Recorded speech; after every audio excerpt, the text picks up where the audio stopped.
And Doll94 says, new fan of you and motorcycles in general. I was wondering if you could do a video on your most used tools or tools you would recommend for a beginner. With my finances, it'd be best for me to buy a cheap bike and fix it myself.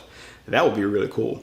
And I really don't want to invest in tools that I might not need or so rarely use. I know I can put it off on purchasing said tool. Thanks for the inspiration and the content. Hope to see you keep making beautiful bikes for a long time.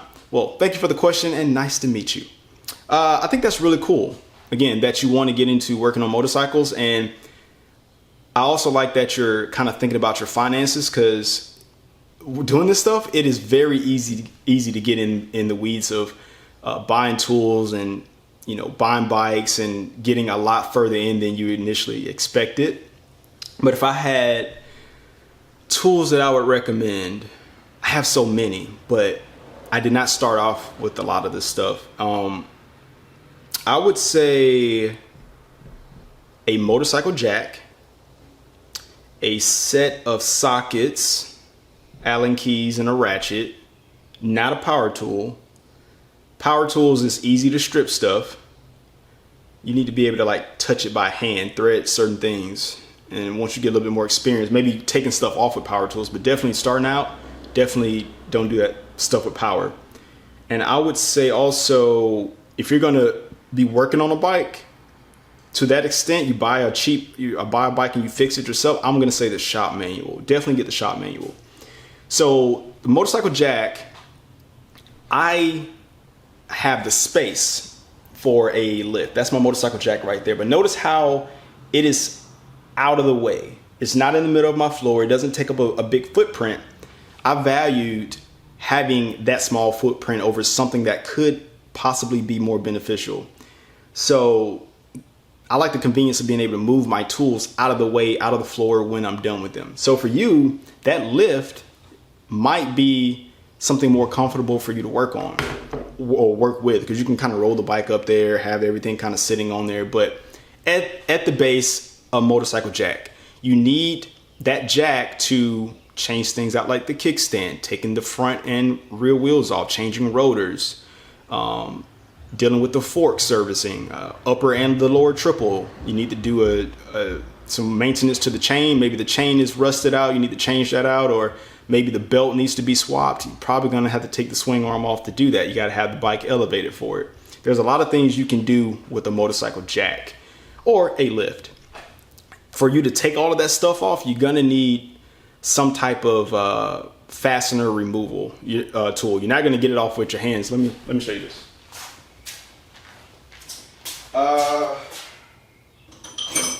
So I have a lot of actually, hold on. I'm gonna say this is where it gets kind of weird. I don't say weird. This is where you can get kind of deep. So this tool, this is a ratchet. I think this is a 3/8. Pretty sure this is a 3/8. If I'm wrong, let me know. But it's a Pittsburgh, got it from Harbor Freight. My jack also comes from Harbor Freight. This one tool with this multiple attachments has been able to take apart and put together 8 motorcycles, I think, now. This one tool, have not serviced it, greased it, or anything. It's bent, it's hideous. It's not even the best one that Harbor Freight sells, but this is my baby. But you got the multiple attachments, like the extension, when you're trying to get into, you know, if there's like, you know, a deep space that you got to get into, you can use that extension to get in there. There's the Allen key attachment. There's the socket, which is the most common for different things, the 10mm that gets lost. Also a Torx bit. Also, let me show you this, hold on. Got this. If I were starting out, this is the difference in a longer Allen key and a short Allen key. But if you had the extension, for whatever reason, flexibility, having the right tool makes the job so much easier. I got the extension, plus that, boom. Now I have this piece, this swivel piece that can do whatever I need to do in tightening, and it gives you more flexibility. On the topic of the ratchet, a torque wrench.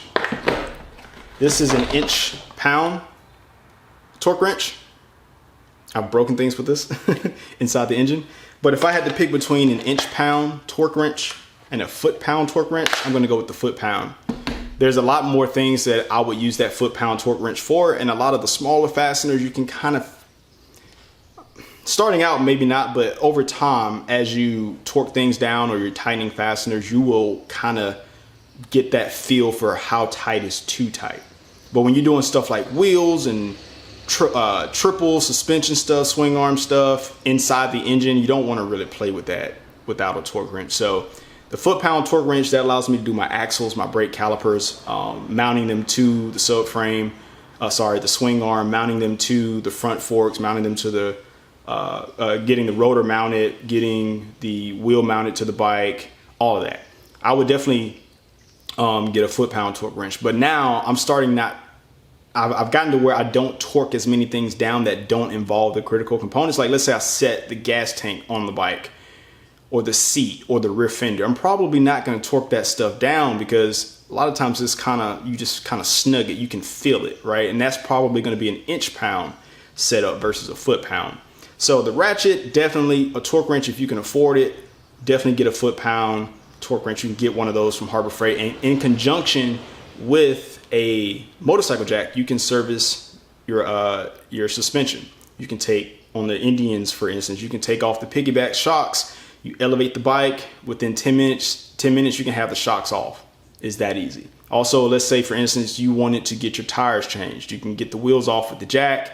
You have the ratchet to break the axle nuts free. You can get those off. There's a lot you can do with the setup, but this is kind of a gateway drug because you have so many different attachments that you can use to get the job done. But in that toolbox, I have a lot. Jumping in the toolbox, yeah, I know this needs to be organized terribly. I'm working on it.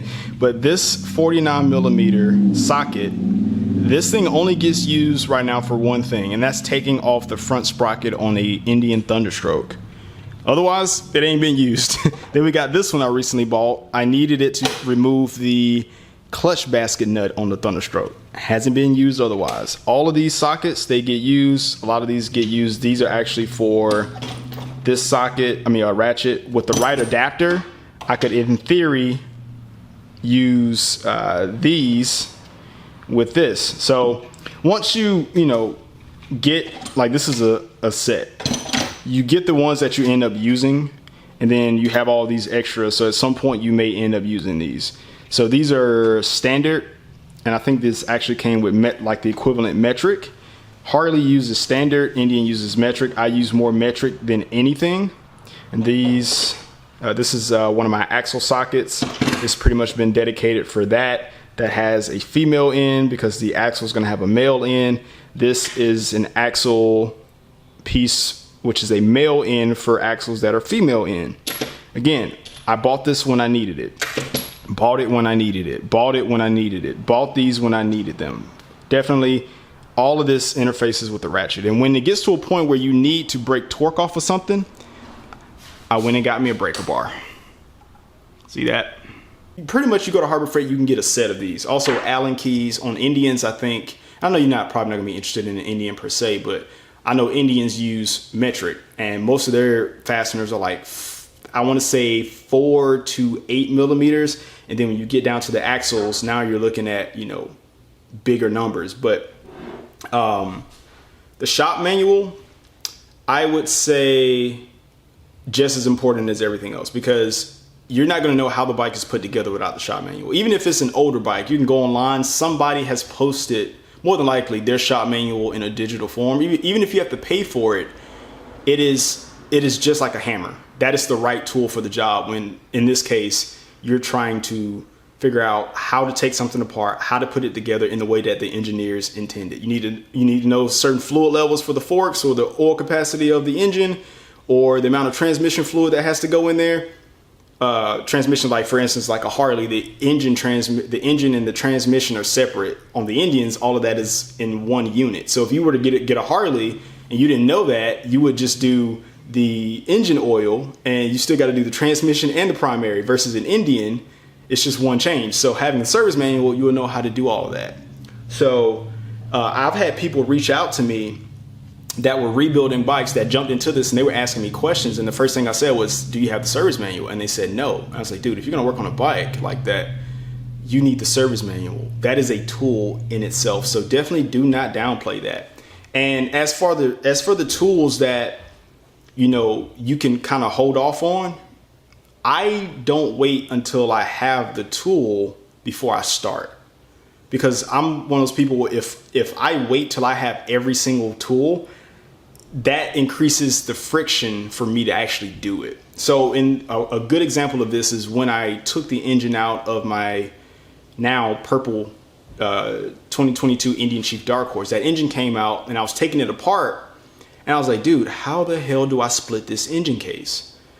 And I didn't have a tool to do that. So that's when I went, okay, I got to buy a crankcase splitter to do that. That tool is specifically to split engines. And when I was putting the engine back together, I had to have that tool. And also I needed a crank puller to pull the crank through the crankcase. That was an entirely separate tool.